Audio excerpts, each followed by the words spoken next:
ఈ తులారాశి వారు తప్పనిసరిగా అంచేతంటే వీరికి షష్ఠ రాహు అనమాట. షష్ఠ రాహు అలాగే పంచమ రాహు, షష్ఠంలో శని. పంచమ రాహు కాబట్టి తప్పనిసరిగా మినపప్పుని దానం చేస్తూ ఉండాలి. అమ్మవారి యొక్క స్తోత్రాలు చదువుతూ ఉండాలి.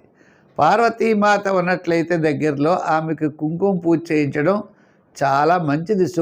శుక్రవారం ఈ పార్వతీమాతకు కుంకుమ పూజ చేయించడం ద్వారా మంచి ఫలితాలు పొందుతారు.